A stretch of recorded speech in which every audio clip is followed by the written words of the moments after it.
হযরত আবু বকর সিদ্দিক রাদিয়াল্লাহু তাআলা আনহু মসজিদে নববী থেকে নামাজ শেষ করে তিনি মরুভূমির দিকে হাঁটা শুরু করছেন। পিছনে পিছনে হযরত ওমর তার পিছু নিয়েছে। সুবহানাল্লাহ বলেন। দেখেন আমিরুল মুমিনিন একটা তাঁবুর মধ্যে ঢুকলেন। একটা তাঁবুর মধ্যে ঢুকে তিনি 2-3 ঘন্টা পরে বের হলেন। 2-3 ঘন্টা পরে বের হওয়ার পরে তিনি বাড়িতে চলে গেলেন।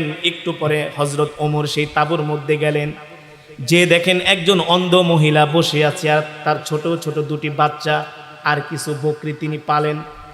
জিজ্ঞেস করলেন, এ তুমি কি চোখে দেখো না? বলে, না আমি চোখে দেখি না। প্রতিদিন সকালবেলা ফজরের পরে তোমার ঘরে কে আসে?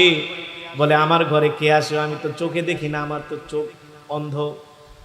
বলে, আমার ঘরে কে আসে আমি তো দেখতে পাই না, তবে আমার ঘরে এমন একজন মানুষ আসে, সে প্রতিদিন ফজরের পরে এসে সে তার নিজের হাত দিয়ে আমাকে রুটি বানায় দিয়ে যায়, আমার বকরিগুলো বেঁধে দিয়ে যায়, আমার বকরিগুলোকে ঘাস খাওয়ায়, পানি খাওয়ায়, আমার বাচ্চাদেরকে নিজের হাতে খাওয়ায় দেয়, গোসল করে পরিপাটি করে আবার সে তাঁবু থেকে বের হয়ে যায়। কিন্তু সে যখন আমার ঘরের মধ্যে ঢোকে মনে হয় আমার ঘরের মধ্যে শান্তি বিরাজ করছে। আল্লাহু আকবার। হযরত ওমর বলে, তুমি কি জানো তোমার ঘরে কে আসছে? বলে, জানি না। হযরত ওমর বলে, অন্ধ বোন, তোমার ঘরে দুনিয়ার কোনো সাধারণ মানুষ আসে নাই, সাধারণ যুবক আসে নাই, তিনি হলেন আল্লাহর পয়গম্বরের সবচেয়ে কাছের মানুষ, মদিনার প্রেসিডেন্ট হযরতে আবু বকর। আল্লাহু আকবার। অন্ধ মহিলা কান্না করে দিলেন, বলল, বলেন কি? বলে, হ্যাঁ, ইনি তো শুধু 1 দিন 2 দিন না, আজকে 2টা বছর যাবত আমার ঘরে এসে আমাকে এভাবে সেবা করে দিয়ে যাচ্ছেন, নিজের হাতে রুটি বানায় আমাকে খাওয়ান, আমার বাচ্চাদেরকে খাওয়ায় যান, আমার ভেড়া বরকিগুলো ঘাস খাওয়ায়া পানি খাওয়ায়া তিনি জায়গা মতো বেঁধে দিয়ে যান। এই দৃশ্য দেখে হযরত ওমরের চোখ দিয়া ঝরঝর করে পানি পড়তেছে। তিনি সিদ্দিকে আকবরের বাড়িতে চলে গেলেন, যে বলেন, আবু বকর, আবু বকর, আপনি তো আমাদেরকে অনেক বড় বিপদে ফেলে দিচ্ছেন। সিদ্দিকে আকবর বলে, ভাই ওমর, আপনি কি বললেন? আমি আপনাকে বিপদে ফেলে দিলাম? বলেন, আপনার মতো খলিফা মক্কার মানুষ, মদিনার মানুষ কোথায় পাবে? বলেন, আপনি নিজের হাত দিয়া অন্ধ মহিলাকে রুটি বানায় তার বাচ্চাদেরকে খাওয়ায় দেন, তার ভেড়া বকরিগুলো পেলে দেন, তার বিছানার কাপড়গুলো আপনি গুছিয়ে দেন। আপনার মতে তো সুন্দর করে তো আমরা দায়িত্ব পালন করতে পারবো না। আবু বকর, আপনি তো আমাদেরকে বিপদের মধ্যে ঠেলে দিলেন। সিদ্দিকে আকবর বলেন, ভাই ওমর, ভাই ওমর, আমি যেই কাজগুলো করতেছি এই কাজগুলো আমি আমার কলিজার টুকরা আল্লাহর নবীর থেকে শিখেছি। আল্লাহু আকবার। জোরে বলেন আল্লাহু আকবার। আজকে সারা পৃথিবীর শাসকরা, মুসলিম শাসকরা যদি আল্লাহর কোরআন অনুযায়ী রাষ্ট্র পরিচালনা করত, রাষ্ট্রের মধ্যে মারামারি, কাটাকাটি, হানাহানি, হিংসা, বিদ্বেষ, দুর্নীতি, চুরি, চামারি সব বন্ধ হয়ে যেত। সব কি হয়ে যেত? বন্ধ হয়ে যেত। বিসমিল্লাহির রহমানির রহিম। قل إن كنتم تحبون الله فاتبعوني يحببكم الله ويغفر لكم ذنوبكم والله غفور رحيم. وقال تعالى إن الله وملائكته يصلون على النبي يا أيها الذين آمنوا صلوا عليه وسلموا تسليما. দুরূদ শরীফ পড়ি, দুরূদ ইব্রাহিম আওয়াজ করে। আল্লাহুম্মা সাল্লি আলা মুহাম্মাদ কামা সাল্লাইতা আলা ইব্রাহিম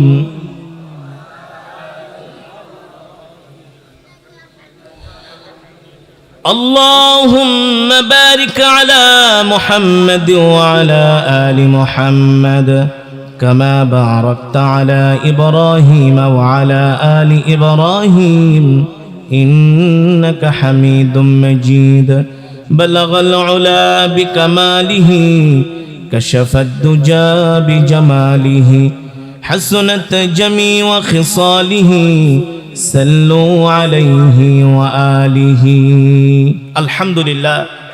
আল্লাহ তাআলার দরবারে লাখো কোটি শুকর যে মহান আল্লাহ সুবহানাহু ওয়া তাআলা করতকান্দি আল বালাগ ইসলামী যুব সংগঠনের উদ্যোগে সকল মুর্দেগানের রুহের মাগফিরাত কামনায় চতুর্থ বার্ষিক ইসলামী মহাসম্মেলন। আজকের সম্মেলনের সম্মানিত প্রধান অতিথি, প্রধান আলোচক, আন্তর্জাতিক খ্যাতিসম্পন্ন মুফাসসিরে কোরআন, যিনি চমৎকার কোরআন হাদিস থেকে আলোচনা করে থাকেন, বাতিলের আতঙ্ক, অত্র অঞ্চলের সুপরিচিত জনাব হজরতুল আল্লাম হজরত মাওলানা সিরাজুল ইসলাম মিরপুরি দামাত বারকাতুহুমুল আলিয়া, মঞ্চভূমিষ্ঠ হজরতে ওলামায়ে কেরাম, তলাবায়ে আযম, দূর দূরান্ত থেকে আগত দিনপ্রিয়, ইসলাম প্রিয় আমার কলিজার টুকরা যুবক বন্ধুরা, আমি যুবকদেরকে সবচেয়ে বেশি ভালোবাসি। এর কারণ হলো বাংলাদেশের যুবকরা যদি পরিবর্তন হয়, পুরা বাংলাদেশ পরিবর্তন হয়ে যাবে। এই সমাজ পরিবর্তন করতে হলে যুবকদেরকে দরকার, ঠিক কিনা বলেন? আমার কলিজার টুকরা বিশ্বনবী জনাবে মুহাম্মদুর রাসূলুল্লাহ, জোরে জোরে বলি সাল্লাল্লাহু আলাইহি ওয়াসাল্লাম, তিনি ওই আরবের জাহিলিয়াতে মূর্খ সমাজের মধ্যে, অন্ধকারের মধ্যে তিনি আলো ফুটিয়েছেন একদল তরুণ, একদল যুবকদেরকে নিয়ে, ঠিক কিনা বলেন? যুবকরা যদি ইসলামের পথে চলে আসে, দ্বীনের পথে চলে আসে, কোরআনের পথে চলে আসে, তাহলে বাংলার জমিনে কোরআনের রাজ কায়েম হবে, বাংলার জমিনে খেলাফত প্রতিষ্ঠা হবে, কেউ ফিরাতে পারবে না, ঠিক কিনা বলেন? এ কারণে আমাদের টার্গেট হলো বাংলাদেশের যুব সমাজ। আমরা এই দেশের যুব সমাজকে দাওয়াত দিব, কোরআনের পথে আসো, ইসলামের পথে আসো, দ্বীনের পথে আসো। এখন বলতে পারেন, হুজুর আপনার টার্গেট যুব সমাজ, তার মানে কি করতে চান? আমরা চাই এদেশের যুবকগুলো সব মসজিদে চলে আসো। আমরা চাই যখন মসজিদের মিনার থেকে আজান হবে, যুবকগুলো মসজিদে চলে যাক, ঠিক কিনা বলেন? আল্লাহর কদমে সেজদায় পড়ে যাক। যখন যুবক মসজিদে চলে যাবে, ওই যুবকের দ্বারা কখনো সমাজের মধ্যে অন্যায় সংগঠিত হবে না। আমরা যুবকদেরকে গাঁজা খাওয়ার জন্য দাওয়াত দেই না, ইয়াবা খাওয়ার দেওয়ার জন্য দাওয়াত দেই না, ডাকাতি করার জন্য দাওয়াত দেই না। আমরা দাওয়াত দেই এদেশের যুব সমাজকে কোরআন ও সুন্নাহর পথে। যেই কাজ করেছিলেন আমাদের কলিজার টুকরা বিশ্বনবী, ঠিক কিনা বলেন?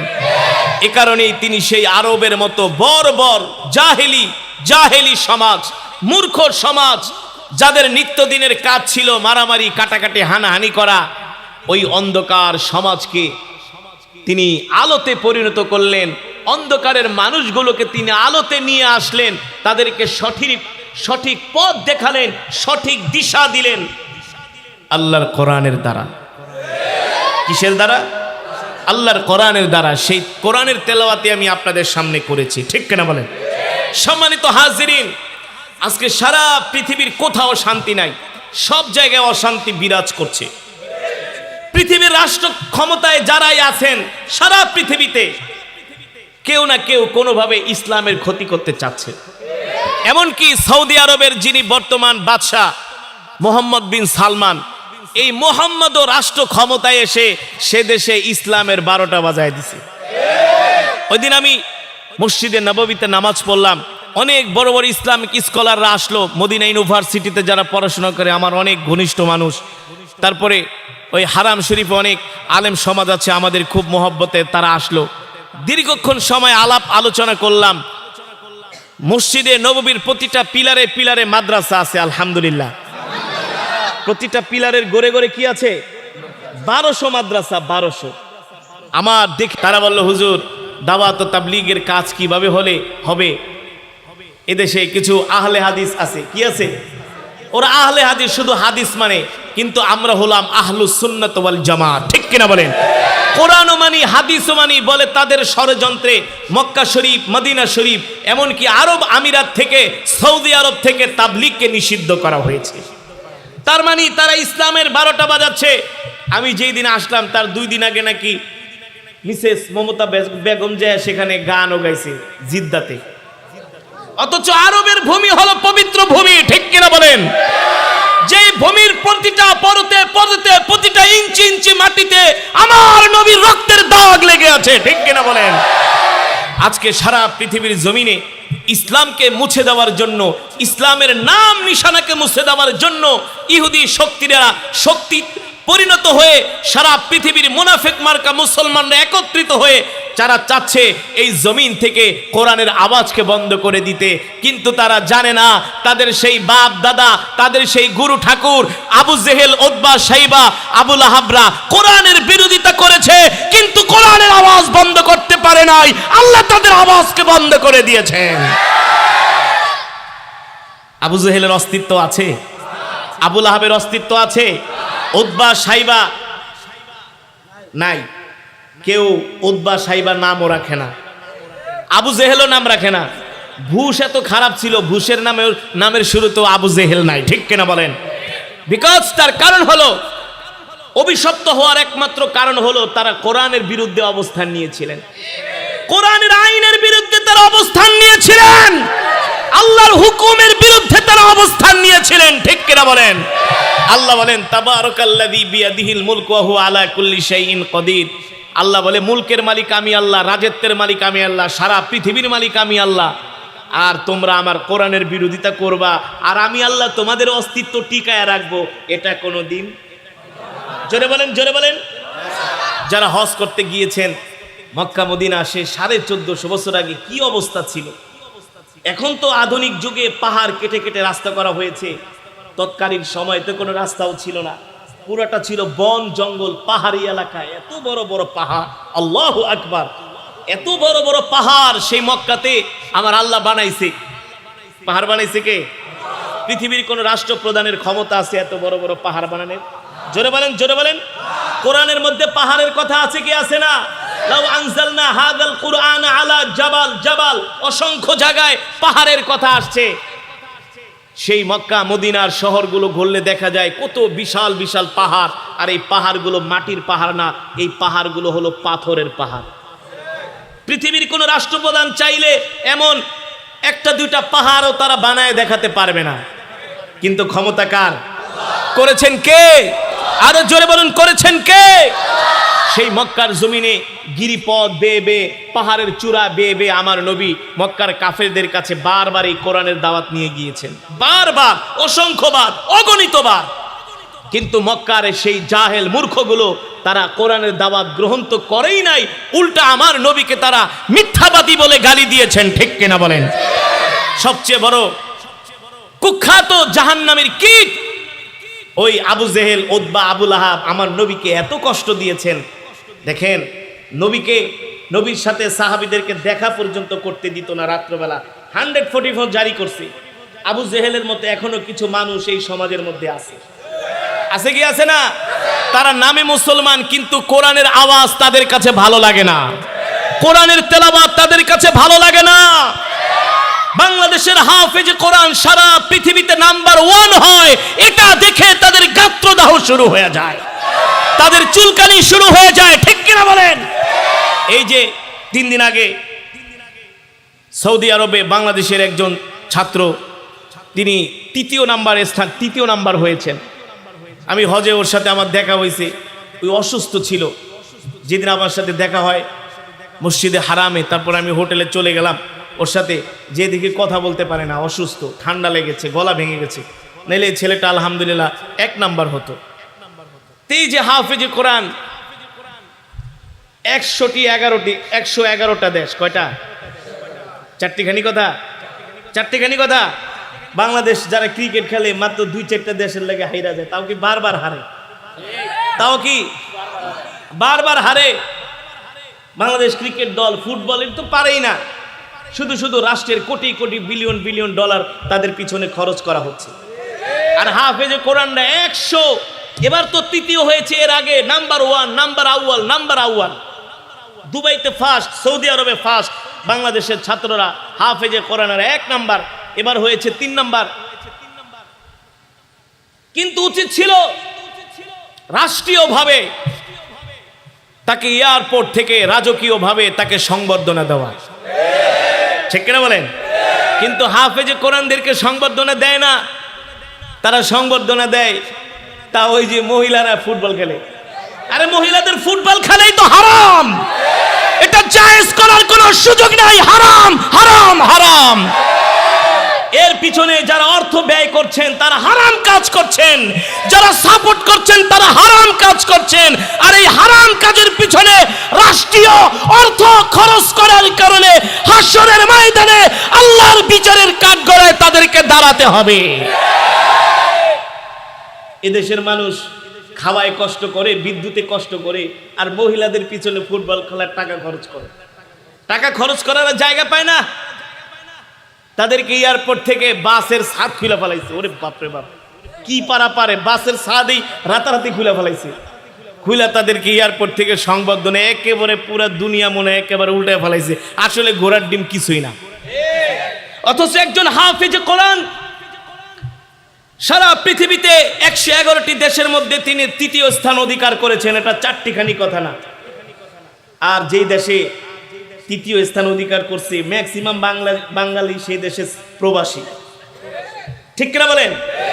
যখন আরবিরা দেখে যে আজমিরা আজনবীরা সুন্দর তেলাওয়াত করে, তখন তারা বলে কুয়াইস, বাঙালি কুয়াইস, বাঙালি জাইদ, মাশাআল্লাহ বাঙালি খুব সুন্দর পড়ে, বাঙালি খুব সুন্দর পড়ে। তখন প্রবাসীদের ইজ্জত বাড়ে। আর ওই মহিলাদের হাফ প্যান্ট পরে ফুটবল খেলা দেখতে দেখ বাঙালি, বাঙালি কয় ইনতা হারামি, কয় হারামি। আর এইটা নিয়ে গর্ব করে, কি করে? আমাদের মহিলারা একেবারে অনেক কিছু করে ফেলাইছে, উল্টায় ফেলাইছে ঘোড়ার ডিম। অথচ যেই দেশে হাফেজে কোরআনটা 1 নাম্বার হচ্ছে, 2 নাম্বার হচ্ছে, 3 নাম্বার হচ্ছে, ওই দেশের জনগণ এই সমস্ত হাফ প্যান্ট পরা মহিলাদেরকে গণায়ও ধরে না, গণায়ও ধরে না। আমি যখন এই মক্কা শরীফে গেলাম, মক্কার একজন ইমাম বান্দার বিন কি বালিলা একজন ইমাম সাহেব আছেন, তার একজন ভাই, তিনি আজিজিয়াতে থাকেন, আউস গোত্রের। তিনি ওই যে আউস খাজরাজ গোত্র নাম শুনছেন না, সেই গোত্র এখনো আছে মক্কা শরীফে। তো তিনি আমার তেলাওয়াতের খুব ভক্ত, তেলাওয়াত শুনেন। পরে তিনি আমাকে তার বাসায় দাওয়াত দিয়ে নিয়ে গেলেন আজিজিয়াতে। যাওয়ার পরে তিনি অনেকক্ষণ ধরে বললেন যে আলহামদুলিল্লাহ, তোমরা বাঙালি ছেলেরা সারা পৃথিবীতে ফার্স্ট হচ্ছ, আমরা অবাক হয়ে যাই, তোমাদেরকে নিয়ে আমরা গর্ব করি যে আলহামদুলিল্লাহ বাংলাদেশের ছেলেরা এত সুন্দর তেলাওয়াত করে। আমাদের লাহান, আমাদের জবান তো হচ্ছে বাংলা, আমাদের জন্ম হলো বাংলাদেশে, আমরা তো আর সে আরবে জন্ম হই নাই। আরবে জন্ম না হইয়া, আজনবী হইয়া, অনারবী হইয়া এত সুন্দর তেলাওয়াত করে, এটা আল্লাহ তাআলার পক্ষ থেকে আমাদের জন্য অনেক বড় নিয়ামত, অনেক বড় অনুগ্রহ, অনেক বড় দয়া, অনেক বড় মায়া, ঠিক কিনা বলেন? কিন্তু আমাদের দেশের রাষ্ট্রপ্রধান যদি হাফেজে কোরআনদেরকে, আলেমদেরকে, কারি সাহেবদেরকে যদি এভাবে সংবর্ধনা দিত, তাহলে আল্লাহ তাআলার পক্ষ থেকে এদেশের মধ্যে রহমত নাজিল হতো। কারণ এই কোরআন কার? আরো জোরে বলুন, কোরআন কার? আল্লাহর জবানের কালাম। একজন কবি যদি কোনো কবিতা আবৃত্তি করে, একজন গায়ক যদি কোনো গান গায়, অথবা একজন শিল্পী যদি কোনো গজল গায়, একজন কারি সাহেব যদি কোরআন তেলাওয়াত করে, হুবহু যদি তার সামনে নকল করে তার ওই তেলাওয়াত, তার ওই গজল গায়, কবিতা আবৃত্তি করে, তাহলে সে খুশি হয় কি হয় না? বলে আলহামদুলিল্লাহ, আমার মতেই তো হচ্ছে, খুশি হয়। ঠিক আল্লাহর জবানের কালাম যখন বান্দা সুন্দর করে তেলাওয়াত করে, তার তিলের সাথে তেলাওয়াত করে, আরশের মালিক, সারা পৃথিবীর মালিক, আসমানের মালিক, জমিনের মালিক খুশি হয়ে যায়। এই কারণেই সম্মানিত হাজিরিন, আল্লাহ রাব্বুল আলামিন আমার নবীর উপরে গোটা 30 পারা কোরআন নাজিল করলেন, মক্কার জমিনে পাঠাইলেন, আর বললেন, ওগো আমার হাবিব, আমি আল্লাহ আপনাকে যে কোরআন দিয়েছি, এই কোরআন দিয়ে আপনি মক্কার কাফেরদেরকে দাওয়াত দেন, আপনি তাদেরকে কোরআনের তেলাওয়াত শোনান।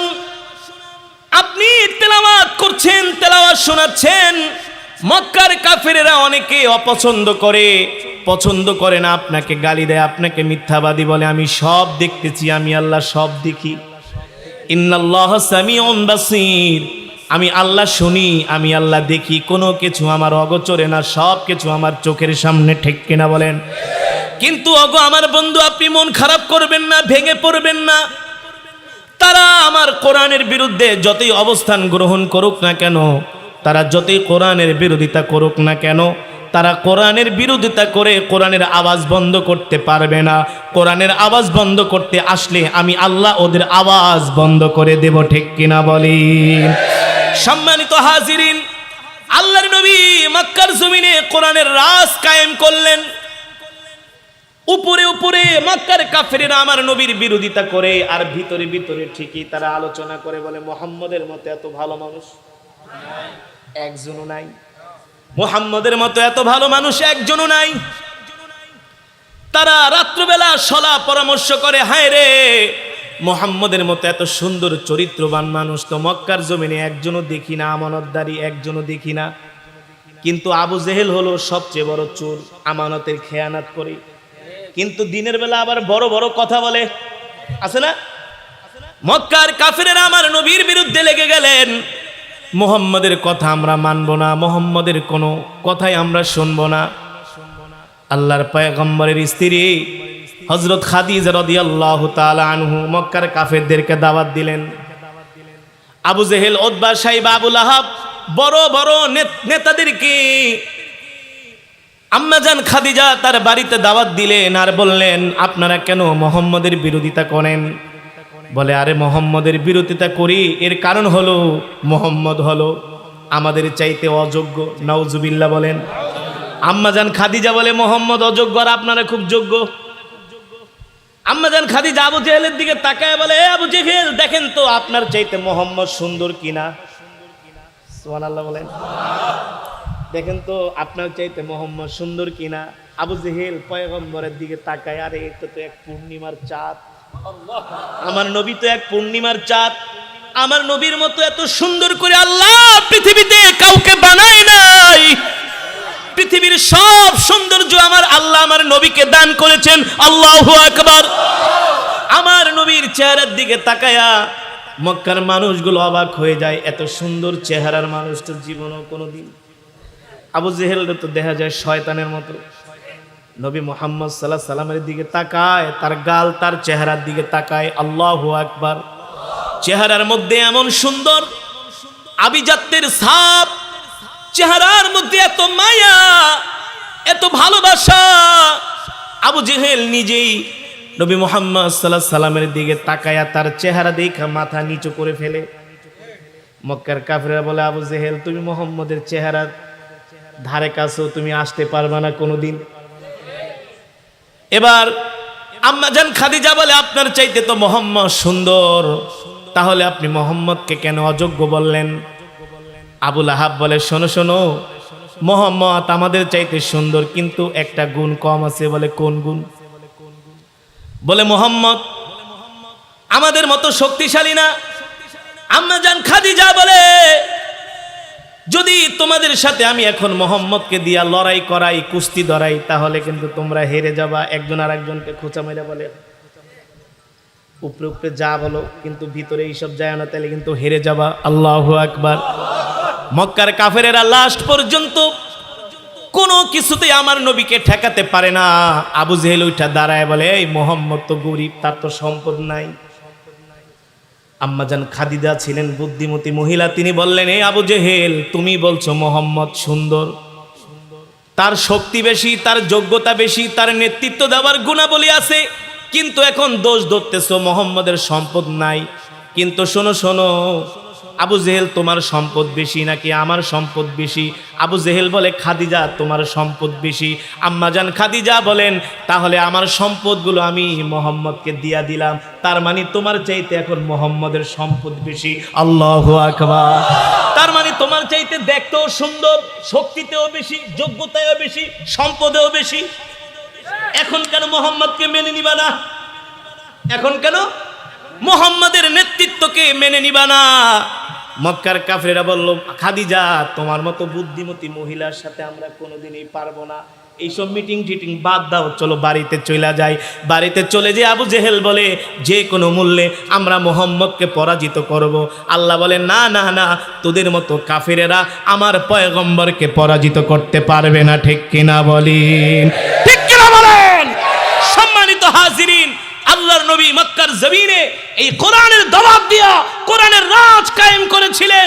মক্কার সমস্ত বড় বড় লিডারেরা আমার নবীর বিরোধিতা করেছে, ইসলামের বিরোধিতা করেছে, কোরআনের বিরোধিতা করেছে, সাহাবীদের উপরে অত্যাচার করেছে। করেছে, নির্যাতন করেছে, জুলুম করেছে, কিন্তু কোরআনের দাবাত বন্ধ করতে পারে নাই, ইসলামের অগ্রযাত্রাকে থামায় দিতে পারে নাই। এখনো কিছু মুনাফিকরা কোরআনের বিরোধিতা করে, আলেমদের বিরোধিতা করে। তারা চায় যে আলেমদেরকে মাথা উঁচু করে দাঁড়াতে দিবে না। আরে তুমি দাঁড়াতে না দেওয়ার কে? এই পৃথিবীর মালিক হলো আল্লাহ। এই পৃথিবীর মালিক কে? ওমান ইয়াত্তাকিল্লাহা ইয়াজআল লাহু মাখরাজা ওয়া ইয়ারযুকহু মিন হাইসু লা ইয়াহতাসিব। কালে কালে যুগে যুগে আল্লাহ পৃথিবীর জমিনে এমন কিছু দিনের দায়ী আল্লাহ দুনিয়ার জমিনে পাঠাবেন, তারা মানুষের উপরে ভরসা করে না, মানুষের উপরে তাওয়াক্কুল করে না, তারা ভরসা করে কার উপরে? জোরে বলেন, কার উপরে? আল্লাহর উপরে ভরসা করে। কিছু মানুষ তো বলেছিল যে মাদ্রাসায় গরু চামড়া দিব না, দেখি কওমি মাদ্রাসাগুলো কেমনে চলে। এখন তো তোমাদের চামড়া কওমি মাদ্রাসায় আসে না। কওমি মাদ্রাসা কি বন্ধ হয়ে গেছে? জোরে বলেন, বন্ধ হয়ে গেছে? কওমি মাদ্রাসা বন্ধ হয় নাই, কওমি মাদ্রাসা বন্ধ হবে না। কওমি মাদ্রাসার আলেমরা মানুষের উপর ভরসা করে না, তারা ভরসা করে আসমানের মালিকের উপরে। ঠিক কিনা বলেন? হ্যাঁ, কালে কালে যুগে যুগে মুফতি আমিনী রহমতুল্লাহি আলাইহির মতো সিংহ পুরুষ কালে কালে যুগে যুগে আসবে। ঠিক কিনা বলেন? মুফতি আমিনী রহিমাহুল্লাহ দুনিয়ার জমিন থেকে চলে গিয়েছিলেন, আমরা হতাশ হয়ে গিয়েছিলাম। তারপরে আল্লাহ তাআলা আবার আল্লামা আহমদ শফি রহমতুল্লাহি আলাইহিকে পাঠালেন, তিনিও চলে গেছেন। আসলেন জুনায়েদ বাবুনগরী রহমতুল্লাহি আলাই, তিনিও চলে গেছেন। কিছুটা সময় আমরা একটু বেকায়দার মধ্যে পড়ে গিয়েছি, কিন্তু ইনশাআল্লাহ আমরা যদি কোরআনকে সামনে নিয়ে রাসূলের সুন্নাহকে আঁকড়ে ধরে যদি আমরা সামনে আগাইতে পারি, আমাদের অগ্রযাত্রাকে পৃথিবীর কোনো শক্তি রুখে দিতে পারবে না। জোরে বলেন, পারবে? পারবে না। কারণ উলামায়ে কেরাম নিজের ব্যক্তি স্বার্থে কোনো কথা বলেন না। উলামায়ে কেরাম হক্কানি আলেম যা বলেন সব কিছু আল্লাহর দ্বীনের জন্য বলেন। আর আল্লাহর দ্বীনের জন্য যদি বলে থাকেন, এদেশের তাওহীদি মুসলমান আলেমদের কথা দিনে রাতে যে কোনো সময় শুনতে বাধ্য। ঠিক কিনা বলেন? এই যে আপনারা এই রাত বিরাতে এত রাত্রবেলা আপনারা এখানে আসছেন, আপনাদের কাউকে একটা বিরিয়ানির পোটলা দেওয়া হবে না, 20 টাকা অটো ভাড়াও দেওয়া হবে না। কেন আসছেন? আপনারা আসছেন আল্লাহর কোরআনের মহব্বতে। কিসের মহব্বতে? শুধু কোরআনের মহব্বতে মাহফিলে আসা নয়, চাইলে দেশের মুসলমান আল্লাহর কোরআনের জন্য যে কোনো সময় রাজপথে জীবনও দিতে পারে, জীবনও দিতে পারে।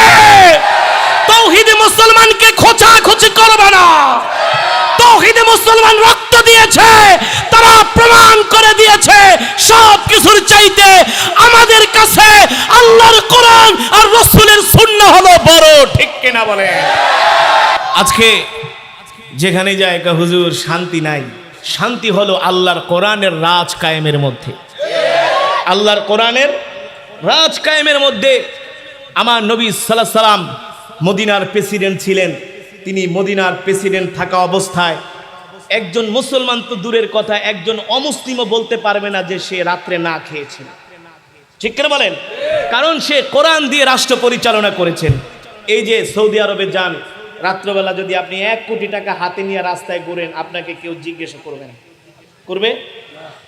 রাত্র 2টা-3টা বাজে যদি কোনো মহিলা একা একা রাস্তায় পদ্মার সহিত চলাফেরা করে, এমনকি ডেপর দেও যদি চলে, তাহলে কোনো একটা যুবক তার দিকে চোখ তুলে তাকাবে না। কারণ কি? কারণটা কি? আর বাংলাদেশে যদি আপনি 500 টাকার একটা নোট উপরের পকেটে নিয়ে আপনি সরাইল থেকে 20 রোড যাইতে দেরি আছে, লোকাল বাসে উঠছেন তো কথা, উঠে দেখবেন ভাড়া দেওয়ার জন্য আর টাকা খুঁজে পাবেন না। ঠিক না বলেন? আর যদি কোনো বোন কোনো মা যদি রাত্রবেলা সরাইল থেকে এক এক অটো রিক্সায় করে 20 রোডে যায়, কত কুকুরের মতো কিছু কুলাঙ্গার যুবক আছে, বখাটে যুবক, মহিলাদেরকে দেখলে একেবারে তাদের জিহ্বায় পানি চলে আসে। ঠিক না বলেন? কিন্তু সৌদি আরবে তো পৃথিবীর সবচেয়ে সুন্দরী সুন্দরী মহিলারা আসে আল্লাহর ঘর তওয়াফ করার জন্য। কই তাদের দিকে তো কোনো একটা মানুষ চোখ তুলেও তাকায় না। কারণটা কি? কারণ হলো এই কোরআনের আইন আছে, তুমি যদি কোনো জিনা করো, ব্যভিচার করো, ধর্ষণ করো, ধরা খাইলে শেষ। কল্লা ফালায় দিব, পাথর নিক্ষেপ করে তোমাকে হত্যা করব। আর যদি চুরি করো, ধরা খাইলে তোমার হাত কি করবে? কেটে দিবে। আর এই দেশের চোর যদি ধরা হয়, পুলিশের কাছে দিলে ঠিক আছে আমরা থানায় নিয়ে দেখতেছি, নিয়ে গিয়ে তুই 5,000 টাকা দে। ঠিক কিনা বলেন? তাহলে চুরি বন্ধ হবে কিভাবে? ধর্ষণ বন্ধ হবে কিভাবে? অথচ আল্লাহর নবী কোরআন দিয়ে তিনি রাষ্ট্র পরিচালনা করেছিলেন, মারামারি কাটাকাটি হানাহানি হিংসা বিদ্বেষ ছিল না। এতে হলো আল্লাহর নবীর জামানা। তারপরে আসলেন সিদ্দিক আকবর ইবনে কুহাফা রাদিয়াল্লাহু তাআলা আনহু। আল্লাহু আকবার বলেন। হযরত আবু বকর সিদ্দিক রাদিয়াল্লাহু তাআলা আনহু মসজিদে নববী থেকে নামাজ শেষ করে তিনি মরুভূমির দিকে হাঁটা শুরু করছেন। পিছনে পিছনে হযরত ওমর তার পিছু নিয়েছে। সুবহানাল্লাহ বলেন। দেখেন আমিরুল মুমিনিন একটা তাঁবুর মধ্যে ঢুকলেন। একটা তাঁবুর মধ্যে ঢুকে তিনি 2-3 ঘন্টা পরে বের হলেন। 2-3 ঘন্টা পরে বের হওয়ার পরে তিনি বাড়িতে চলে গেলেন। একটু পরে হযরত ওমর সেই তাঁবুর মধ্যে গেলেন, যে দেখেন একজন অন্ধ মহিলা বসে আছে আর তার ছোট ছোট 2টি বাচ্চা আর কিছু বকরি তিনি পালেন। জিজ্ঞেস করলেন, তুমি কি চোখে দেখো না? বলে, না আমি চোখে দেখি না। প্রতিদিন সকালবেলা ফজরের পরে তোমার ঘরে কে আসে? বলে, আমার ঘরে কে আসে? আমি তো চোখে দেখি না, আমার তো চোখ অন্ধ। বলে, আমার ঘরে কে আসে? আমি তো দেখতে পাই না। তবে আমার ঘরে এমন একজন মানুষ আসে, সে প্রতিদিন ফজরের পরে এসে সে তার নিজের হাত দিয়ে আমাকে রুটি বানায় দিয়ে যায়, আমার বকরিগুলো বেঁধে দিয়ে যায়, আমার বকরিগুলোকে ঘাস খাওয়ায়, পানি খাওয়ায়, আমার বাচ্চাদেরকে নিজের হাতে খাওয়ায় দেয়, গোসল করে পরিপাটি করে আবার সে তাঁবু থেকে বের হয়ে যায়।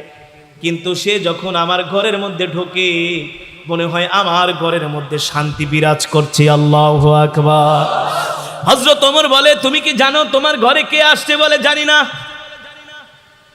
হযরত ওমর বলে, অন্ধ বোন, তোমার ঘরে দুনিয়ার কোনো সাধারণ মানুষ আসে নাই, সাধারণ যুবক আসে নাই। তিনি হলেন আল্লাহর পয়গম্বরের সবচেয়ে কাছের মানুষ, মদিনার প্রেসিডেন্ট হযরতে আবু বকর। আল্লাহু আকবার। অন্ধ মহিলা কান্না করে দিলেন, বলেন কি? বলে, হ্যাঁ, ইনি তো শুধু 1 দিন 2 দিন না, আজকে 2টা বছর যাবত আমার ঘরে এসে আমাকে এভাবে সেবা করে দিয়ে যাচ্ছেন। নিজের হাতে রুটি বানায় আমাকে খাওয়ান, আমার বাচ্চাদেরকে খাওয়ায় যান, আমার ভেড়া বরকিগুলো ঘাস খাওয়ায়া পানি খাওয়ায়া তিনি জায়গা মতো বেঁধে দিয়ে যান। এই দৃশ্য দেখে হযরত ওমরের চোখ দিয়া ঝরঝর করে পানি পড়তেছে। তিনি সিদ্দিকে আকবরের বাড়িতে চলে গেলেন, যে বলেন, আবু বকর, আবু বকর, আপনি তো আমাদেরকে অনেক বড় বিপদে ফেলে দিচ্ছেন। সিদ্দিকে আকবর বলে, ভাই ওমর, আপনি কি বললেন? আমি আপনাকে বিপদে ফেলে দিলাম? বলেন, আপনার মতো খলিফা মক্কার মানুষ, মদিনার মানুষ কোথায় পাবে বলেন? আপনি নিজের হাত দিয়া অন্ধ মহিলাকে রুটি বানায় তার বাচ্চাদেরকে খাওয়ায় দেন, তার ভেড়া বকরিগুলো পেলে দেন, তার বিছানার কাপড়গুলো আপনি গুছিয়ে দেন। আপনার মতে তো সুন্দর করে তো আমরা দায়িত্ব পালন করতে পারবো না। আবু বকর, আপনি তো আমাদেরকে বিপদের মধ্যে ঠেলে দিলেন। সিদ্দিকে আকবর বলেন, ভাই ওমর, ভাই ওমর, আমি যেই কাজগুলো করতেছি এই কাজগুলো আমি আমার কলিজার টুকরা আল্লাহর নবীর থেকে শিখেছি। আল্লাহু আকবার। জোরে বলেন আল্লাহু আকবার। আজকে সারা পৃথিবীর শাসকরা, মুসলিম শাসকরা যদি আল্লাহর কোরআন অনুযায়ী রাষ্ট্র পরিচালনা করত, রাষ্ট্রের মধ্যে মারামারি কাটাকাটি হানাহানি হিংসা বিদ্বেষ দুর্নীতি চুরি চামারি সব বন্ধ হয়ে যেত। সব কি হয়ে যেত? বন্ধ হয়ে যেত। আল্লাহর কোরআন অনুযায়ী যদি রাষ্ট্র পরিচালনা হতো, এদেশের প্রত্যেকটা মানুষ, ধনীরা যেমন আরামে থাকে, গরিবরাও ঠিক তেমনি ভাবে একইভাবে আরাম আয়েশ করতেন, রাষ্ট্রের সম্পদ তারা সকলেই ভোগ করতে পারতেন।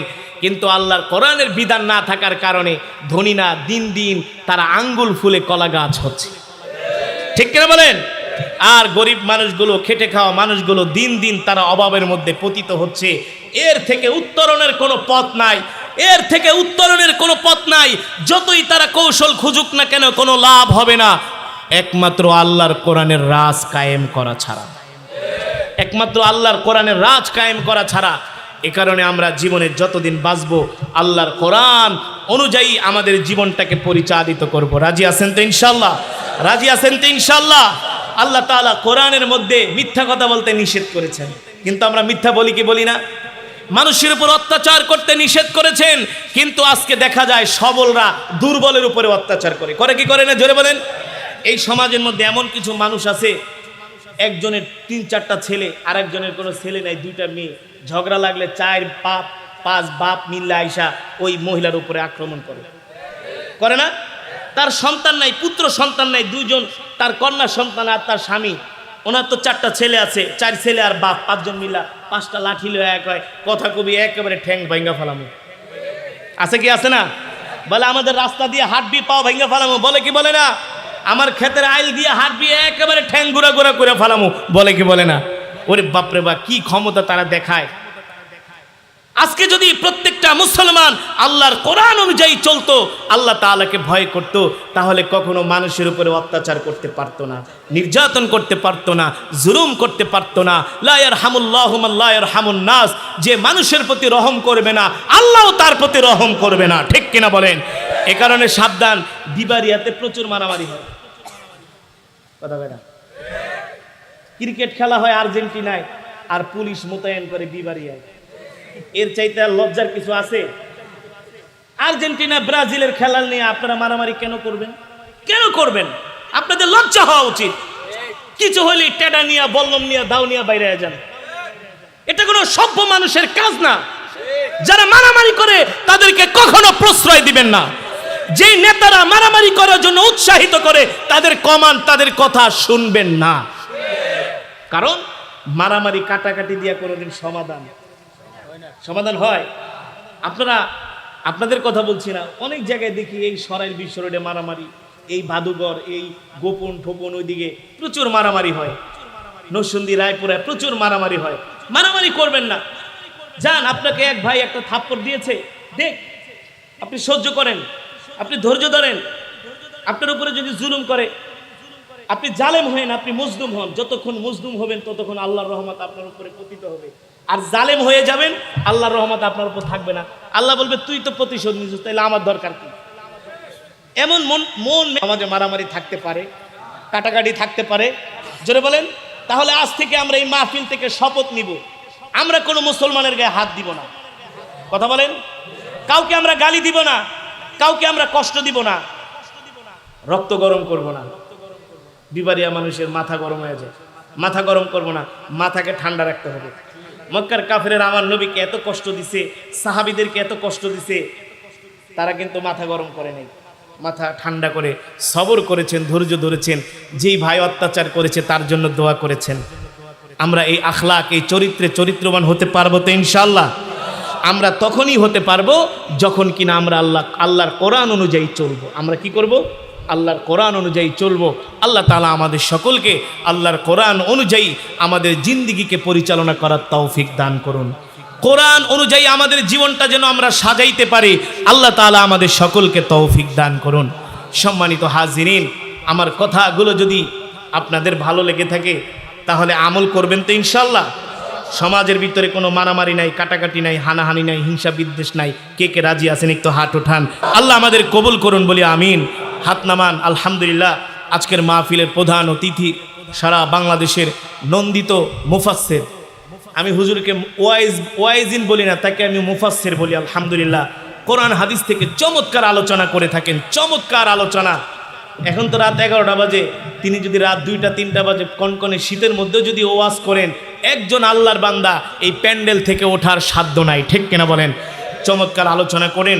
আজকের মাহফিলের প্রধান অতিথি জনাব হযরতুল আল্লামা হযরত মাওলানা সিরাজুল ইসলাম মিরপুরি সাহেব দামাত বারকাতুহুম হযরত চলে আসছেন।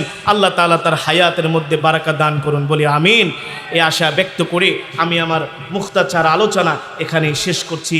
আল্লাহ তাআলা আমাদের সকলকে ভালো রাখুক, সুস্থ রাখুক। ওমা আলাইনা ইল্লাল বালাগ।